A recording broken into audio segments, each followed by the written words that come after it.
नमो तस्से भगवतो अरहतो सम्मा सम्बुद्धस्से। नमो तस्से भगवतो अरहतो सम्मा सम्बुद्धस्से। नमो तस्से भगवतो अरहतो सम्मा सम्बुद्धस्से। सर्वप्रथम विश्वगुरु संपूर्ण मानव जगत के कल्याण के लिए सद्धम्म का रास्ता देने वाले तथागत बुद्ध को नमन करते हुए भारत भूमि पर हमारे पुरखों की खोई हुई महान विरासत श्रमण संस्कृति को पुनः स्थापित करने वाले परम पूज्य बोधिसत्व बाबा साहेब डॉक्टर अम्बेडकर को नमन करते हुए मैं अखिलेश कुमार बौद्ध आपका अपना वैचारिक साथी आज एक कहानी को लेकर के प्रस्तुत हुआ हूँ। और ये कहानी एक जातवादी कपटी गुरु की है जिसने अपनी जातिगत मानसिकता की पूर्ति के लिए एक निर्दोष छात्र के जीवन में अंधकार भरने का काम किया। उसी कहानी के अंश को लेकर के मैं प्रस्तुत हुआ हूँ। ये कहानी उस कालखंड की है जिस समय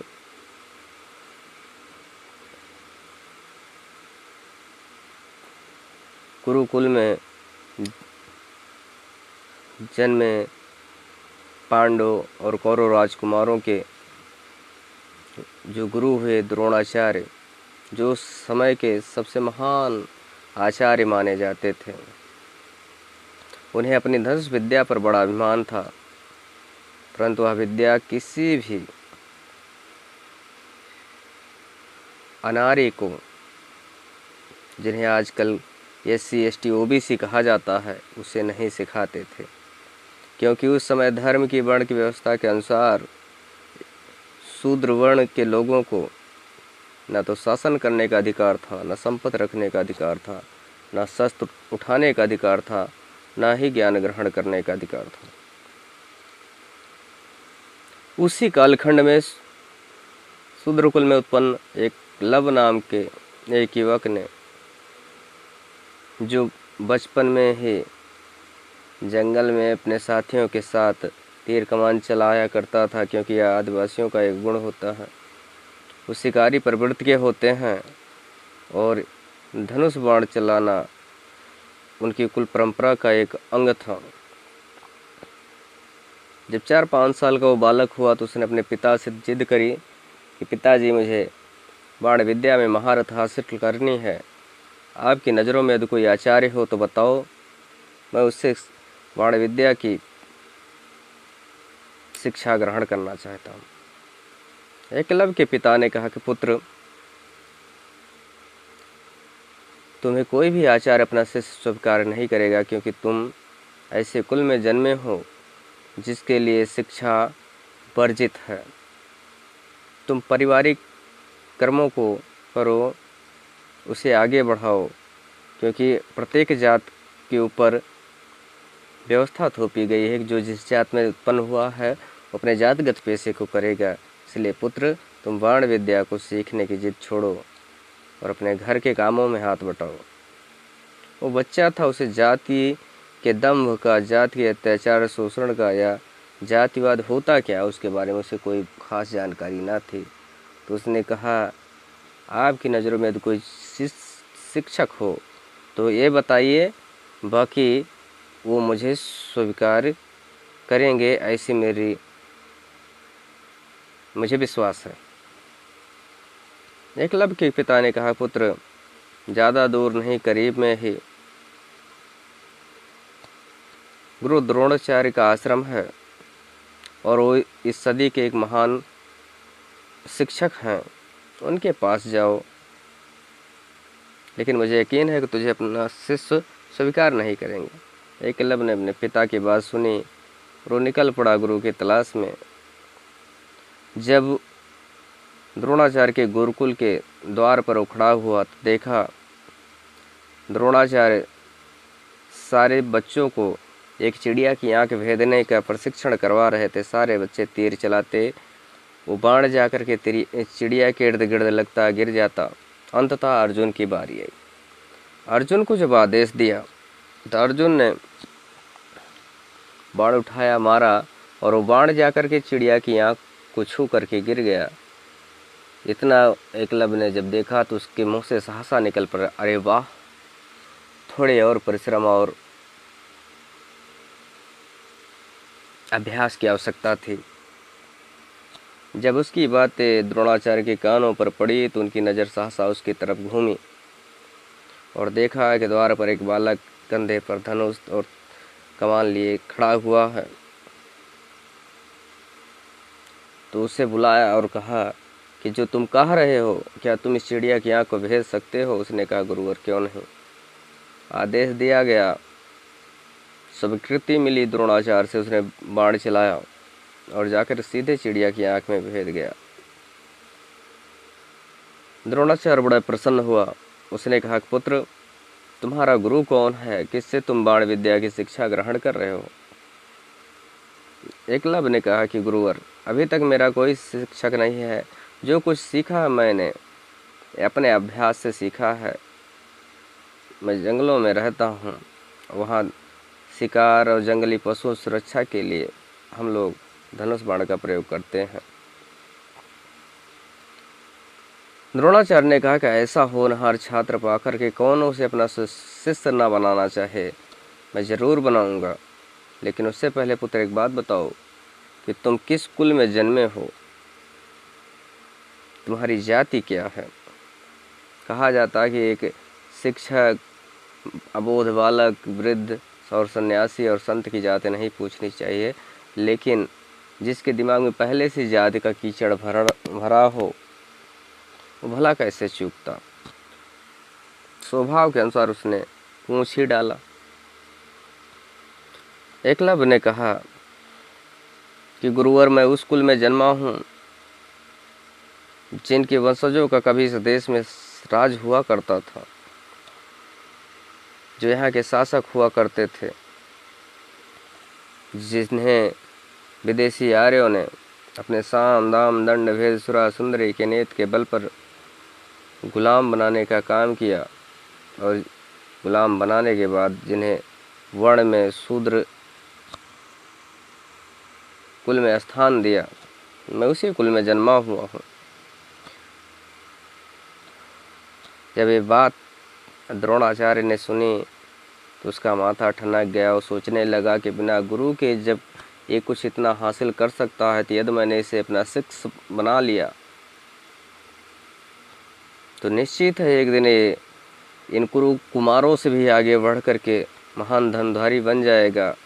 और हो न हो ये कहीं अपने जैसे 2-4 लोगों को अगर प्रशिक्षित कर गया तो एक दिन ऐसा आएगा कि जो हमने झूठ, फरेब और धोखे की सत्ता कायम की है, ये लोग हमको मार कर यहाँ से खदेड़ देंगे। उसने सहसा कहा कि नहीं पुत्र, तुम्हारा काम है 3 वर्णों की सेवा करना और अपने पैतृक पैसे को करना, और जिस कुल और जिस वर्ण में तुम जन्मे हो उन्हें हथियार उठाने का, हथियार चलाने का, हथियार का प्रशिक्षण प्राप्त करने का कोई अधिकार नहीं है। तुम घर जाओ और अपने पिता के कामों को सीखो। एकलव्य निराश हो गया, वहाँ से वापस आया, लेकिन उसके मन की इच्छा जो थी बलवती थी, दृढ़ थी। उसने लक्ष्य के प्रति समर्पित था। उसने सोच रखा था कि मैं इस दिन इस संसार का महान धनधर बनूंगा। वो चला गया जंगल के मध्य में, एक मिट्टी की प्रतिमा बनाई द्रोणाचार्य की और उसे अपना गुरु मान बैठा, क्योंकि अधिकतर जो यहाँ के मूल भारतीय हैं वो स्वभाव से भोले बहुत होते हैं। वो अपनों के लिए भले ही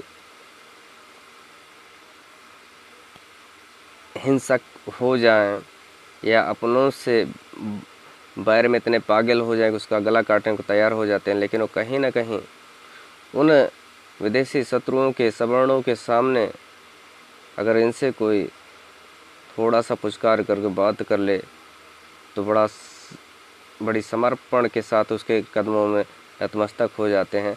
यदि इनका अपमान भी करेगा तो वो अपमान इन्हें अपमान नहीं लगता, लेकिन अपना अगर इनके हित के लिए इनको डांट और फटकार दे बहुत बुरा लगता है। तो यही बात थी। एकलव्य ने उसे अपना गुरु स्वीकार कर लिया था मन ही मन। उसकी मिट्टी की प्रतिमा बना करके वहीं धनुष संधान करना सीखना चालू किया। धीरे धीरे धीरे समय बीतता गया। कहते नहीं कि करत करत अभ्यास ते जड़मत हुए सुजान, और उसरी आवत जात है शिल्पे पड़े आसान। एक समय ऐसा है आपको संसार का सबसे महान धनधर बन गया। समय बीत चुका था। एक लंबे अरसे के बाद द्रोणाचार्य अपने 5 शिष्यों को लेकर के जंगल में शिकार खेलने निकले थे।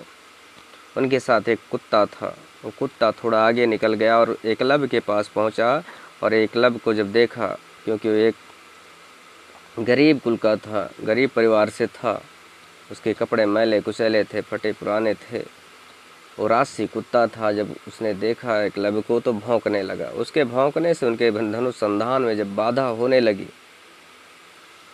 उन्होंने कई बार उसे प्रयास किया कि यहाँ से चला जाए भगाने का। जब उन्हें भगा, भौंकता रहा, तो उन्होंने धनुष उठा करके एक बाण मारा, जिससे कुत्ते का पूरा मुख बाणों से भर गया। लेकिन इस उद्देश्य से मारा था केवल उसका मुख बंद हो, ना कि उसे चोट पहुँचे, उसे घाव हो। और बाणों से तो कुत्ते का मुंह भर गया, लेकिन उसके मुख से रक्त की एक बूंद भी नहीं टपक रही थी। मुंह भर जाने के बाद वो सीधा भगा अपने मालिकों के पास। जब पहुंचा तो पांडव कुमार अर्जुन ने जब देखा उस कुत्ते की दशा को, तो सोचने लगा कि तुम इस तरह मुख बंद करने की धनुष बाण की कला तो मुझे आती नहीं। ऐसा धनुधारी कौन है जिसने ऐसा बाण मारा हुआ कि मुख पूरा बाणों से भरा है, परंतु कहीं ना तो घाव है, ना रक्त की एक बूंद बह रही है। उसने अपने गुरु द्रोणाचार्य से कहा कि गुरुवर, क्या आप छुप छुप कर किसी दूसरे को शिक्षा देते हो, या ये विद्या आज तक आपने हमें क्यों नहीं बताई? क्योंकि आज तक आपने बताया नहीं, ना ही ये विद्या मुझे आती है।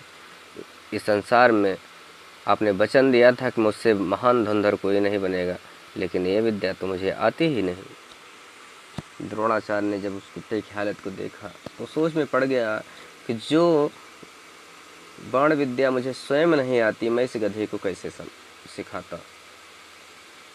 जरूर कोई श्रेष्ठ धनुधारी है, चल करके उसे देखना चाहिए। उसने अर्जुन से कहा, पहले चल करके पता करते हैं कि वो है कौन। जब वहाँ पर पहुँचे एकलव्य के सामने, तो देखा वहाँ तमाम पशु पक्षी विचर रहे थे शांतिपूर्वक निर्भय होकर के। तो द्रोणाचार्य ने सोचा, एक ऐसा साधु पुरुष है जिसे कोई पशु पक्षी भयभीत नहीं, सब प्रेम से विचरण कर रहे हैं। उसने एकलव्य को अपने पास बुलाया और पूछा कि क्या इस कुत्ते का मुख तुमने अपने बाणों से भरा है? एकलव्य ने कहा, जी। फिर पूछा कि तुम कौन हो, तुम्हारा नाम क्या है? एकलव्य ने कहा, अरे गुरुवर, आपने मुझे पहचाना नहीं। मैं तो वही एकलव्य हूँ जो आपके पास शिक्षा ग्रहण करने के लिए आया था और आपको अपना गुरु बनाना चाहता था, लेकिन आपने मुझे शिष्य बनाने से इनकार कर दिया। परंतु आपकी कृपा से मैंने बाण विद्या हासिल कर ली। जिस काम में उस कपटी आचार्य का कोई रोल नहीं था, कोई श्रेय नहीं था, उस बात का भी श्रेय एकलव्य अपने भोलेपन के कारण उसे देता चला गया। द्रोणाचार्य ने सोचा, ये तो बड़ी दुखद स्थिति है कि एक शूद्र वर्ण में जन्मा हुआ व्यक्ति अगर इतना महान धनुर्धर, ये तो अनर्थ हो जाएगा आने वाले कालखंड में। इस देश से हमारे वंशजों को खदेड़ करके रख देगा, क्योंकि इसका सामना करने की क्षमता, साहस और विद्या किसी के पास नहीं है। उसने कहा, एकलव्य, क्या तुम मुझे अपना गुरु मानते हो? एकलव्य ने कहा, जी गुरुवर। द्रोणाचार्य ने कहा कि पुत्र, यदि मुझे गुरु मानते हो तो तुम्हें पता होना चाहिए कि बिना गुरु दक्षिणा चुकाए किसी की शिक्षा पूर्ण नहीं मानी जाती, इसलिए तुम मुझे अपनी गुरु दक्षिणा दो। एकलव्य ने कहा कि गुरुवर आदेश करें, क्या चाहिए आपको? द्रोणाचार्य ने कहा कि मैं तुमसे क्या मांगूं, तुम्हारे पास तो कुछ देने के लिए है नहीं।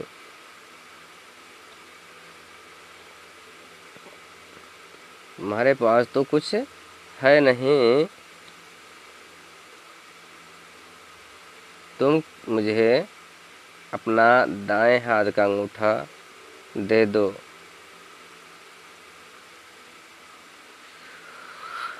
एकलव्य ने एक पल का विचार न करते हुए अपने दाहिने हाथ के अंगूठे को काट करके द्रोणाचार्य के कदमों में रख दिया।